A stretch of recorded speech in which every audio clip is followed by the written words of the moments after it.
All right, you are looking live at Kenansville, North Carolina, an event getting underway for Donald Trump.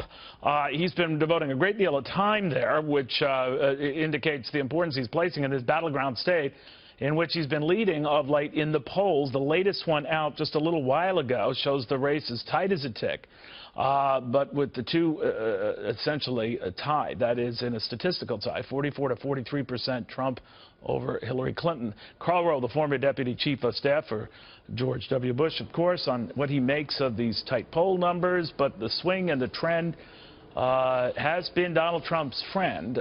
What do you account for that? Well, I think, first of all, she had a really bad, August, and then it got worse in September. In August 7th, in the Real Clear Politics average, she was leading by 7.9 points.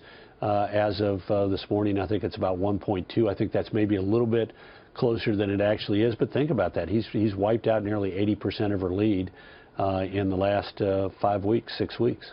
What do you make of what's going on in Florida separately? I know, as you often remind me, these polls are volatile, particularly tight polls are really volatile.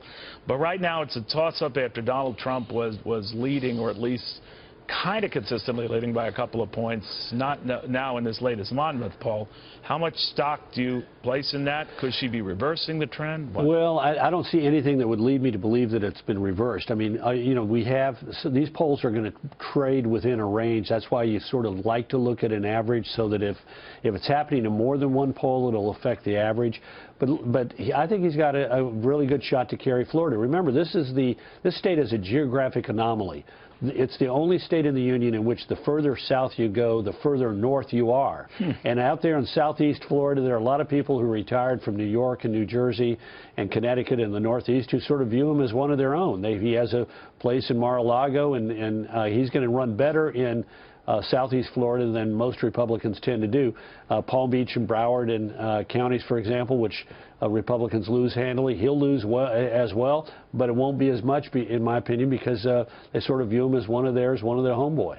Let me ask you a little bit about how this terror thing plays out. I don't know if any of the polls, especially the ones we light in North Carolina and Florida, covered the period where this terror scare in New York and Minnesota. They didn't. So how does that play out? Well, look, I think my view is that whenever the campaign is talking about terror, it advantages Trump. Now, he used to have a big lead on the issue of who was better able to deal with terror.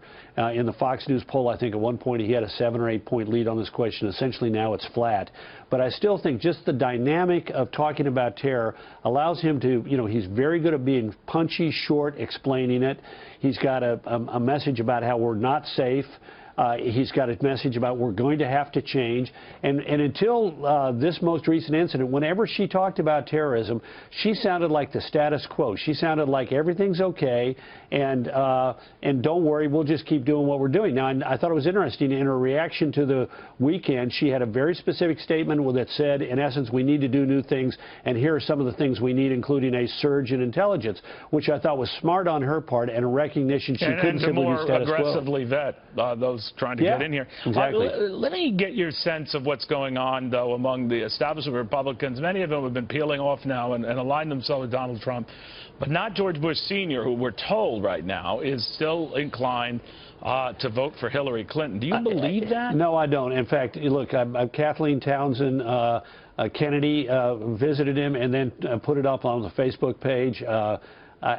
No. I think President Bush 41, whom I've known for a long, long time, is resolute in his desire to keep mum about what he's going to do, and not. I mean, he's earned the right to sit on the bench and watch. So she wouldn't lie about that, would she? I mean, he's obviously not happy about the way his son, Jeb Bush, was treated by Donald Trump. It wouldn't be a big stretch to that he would follow the likes of Mitt Romney and say no. Well, I'm not going to say she's lying, but I think if she may have read into what he said, what she wanted to hear, and certainly was inappropriate for her to take a private conversation with the former president of the United States and take it upon herself to broadcast it to the world. If he wanted to be heard, he's got better ways of doing it than having Kathleen Townsend Harrington serve as his mouthpiece. And the guy you work for, his son, George Bush, which way do you think he'll go? Or will he opt out of the election? He said he's not commenting on the election, and one thing I know about him is when he says something, he does it. All right, but he's told you. You're just not telling me. you know what? I want to welcome you back. You look fantastic. It's really good to see you again. And you're so good. Yeah, exactly. So good, so good. All right, Karl, thank you very, very much. Bet.